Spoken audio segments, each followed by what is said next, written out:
by the way, Aaron, that wasn't a hairy woman titty. It was just one of yours kind of sagging, and you accidentally got your own nipple in your mouth. Give a big hand to Aaron. He self-sucks his tits. Coming up next, you guys. I think one more comic left. I don't know. And also got Paul up here. So give a big hand to Paul. Thanks, Brad. In the world, we can't talk about. Okay, everyone's Middle East jokes. Any joke you ever had about the Middle East, done. And also, you can't even say the word Jewish. I love Jewish people. I think Jewish people are rad. I've had a lot of cool people that were in my life, and like the thing I want to think, like, okay, when you do the math and all the people that blame stuff on Jewish people, it's like there's only like 40 or 50 million Jewish people, and there's like a billion Arab people, and I'm just gonna say, call bullshit on that. Like it's the biggest kick the dog bunch of bullshit I've ever seen in my life. Like, it's all their fault. No, it's not. You're just making shit up. But the one people I can't make fun of is Russian people. Fuck Russia. Russia is full of misery. You know what's funny? Is all these Republicans who are like, oh, this and that, they actually work for Russia. And you know what Russia exports? Misery. We export. Alright, so you guys know advertising is getting weird, right? And like, you know the Army used to be super intense? Like their commercials were like super intense, like, join the Army. And then now Home Depot, and then like, Home Depot's like, come to Home Depot. And now it's like, Home Depot's like, bum, bum, bum, bum, bum, bum, bum, bum, bum. Are you gonna let your neighbor have a better yard than you? Seriously? Your neighbor's yard cannot be better than your yard. Step it up, folks. And I'm like, when did the Army people and the Home Depot people advertising, when did they switch? When did they switch like sides or something? Like we're like, okay, we're gonna do. Now the Army's like, come join the Army. It's super cool. We plant trees and shit. This is the first year I didn't get invited to Thanksgiving, and then everyone's like, I talked to my family and I was like, what are you guys doing for Thanksgiving? They're like, we're not getting together, so it's cool. Okay. Alright, not doing that one. I'm gonna go to some funny ass jokes. So my name is Paul Mark Leader. Yeah, Paul. Like Saved by the Bell, right? Yeah, Paul. Yeah, there we go, right? So my parents, they love the name Peter, but they were almost gonna name me Peter. But then they said my name out loud, and my name would have been Peter Leader. So every day in class, it would have been like, you know, Brandon Dixon, Peter Leader. Who wants to live with that name, right? So I have the two cutest dogs ever. They're Jocko and Motto. My joke everywhere I go is, this is my dog, Jocko and Motto, and my name is Nobody Cares. Because when you got two dogs that cute, really, literally, I'm also known as Jocko's owner and the guy that owns Jocko. I also get bum rushed by small children quite often, and they just rush up to me like, I don't know, you know what bum rush? Nobody knows what bum rush? Young chicks don't know. When I needed to get away in 2005, when I needed to get away from San Diego and all my friends who were doing drugs, I moved to LA, which we think, you want to get away from drugs, that's a great place to go. So I started working at Universal Studios, the theme park.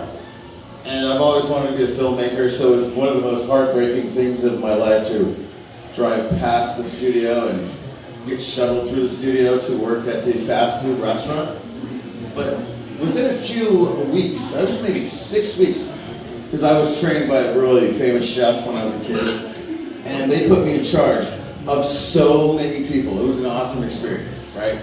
So it's like 2005, you guys ever go to Universal Studios, Hollywood Grill, right? So I get into Hollywood Grill, first thing that happens, I'm there for a minute, and it's like, you're gonna be in charge. So it's summertime, they bring in a bunch of people from Poland, a bunch of people from Korea, and I was in charge of just 20 people who did not know what the hell was going on, and I was suddenly in charge of all these people.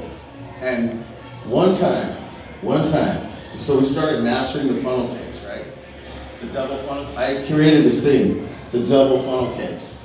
And if you've ever had a VP come in and take your thunder, we set the record at Universal Studios for funnel cakes.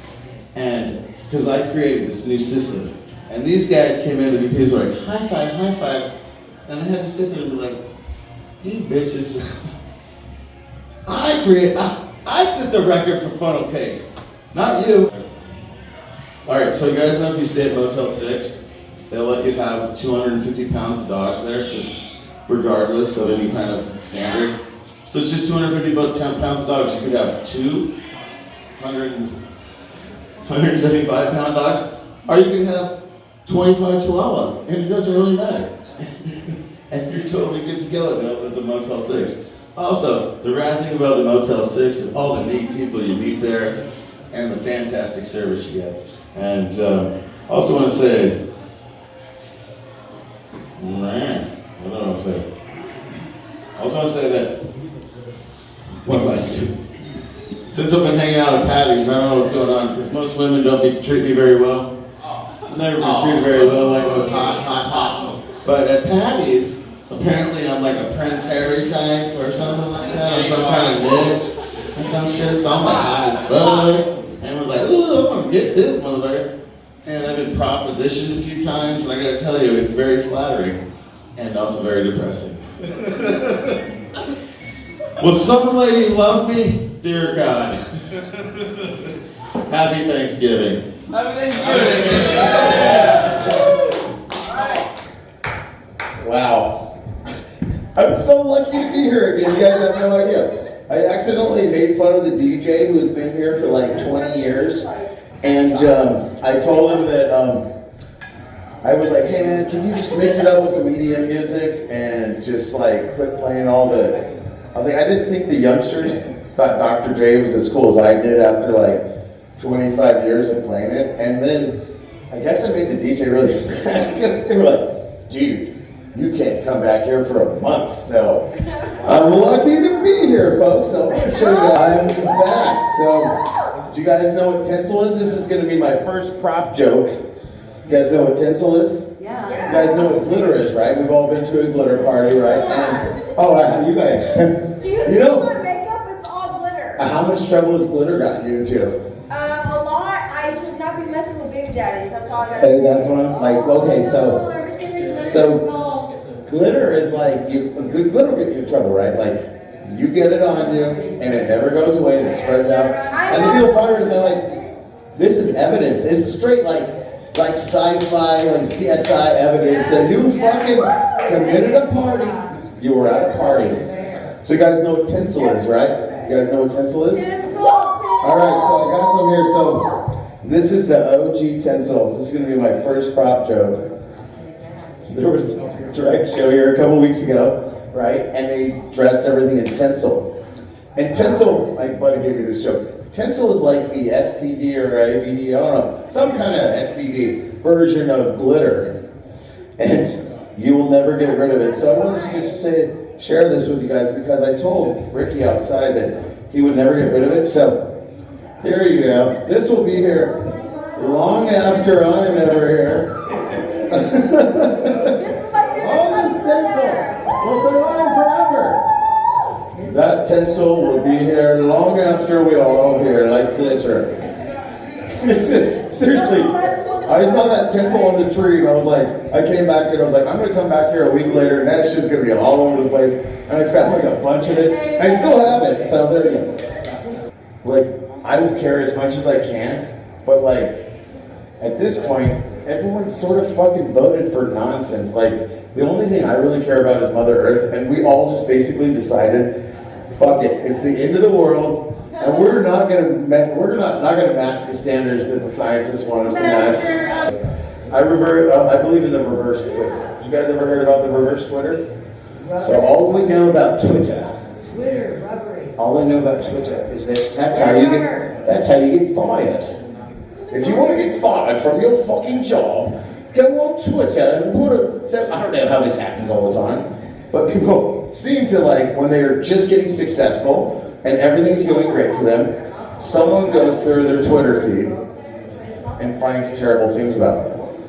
and then they lose everything. But I believe there has to be one person out there that was about to get fired, and everyone went and looked through their Twitter feed and they're like, save the whales. I was in Greenpeace. Everything I ever did was amazing. And they're like, this guy's getting a fucking raise. Twitter this dude up. Twitter this. The FDA, like right before this stupid plane crash happened, the guy who actually ran it on January 22nd, because Trump told him to fucking fire himself. He was like, I fired myself. So when these planes ran into themselves, or whatever, the helicopter and the airplane ran into themselves last week, the guy who was in charge of everything, there was no guy. Which is so great for Trump. He's like, I'm gonna blame the guy. And the guy's like, I quit last week, dude. I pieced the fuck out. And that's what's gonna happen, people. Watch when there's no one to blame, because that's all Trump does is blame people. And all these people are like, you know what? I'm just gonna go fucking over here where I can get blamed for this bullshit. And so this FDA shit that just happened, there's no one to blame. No one. Except for Trump and his dipshit fucking community. Watch the retardation happen.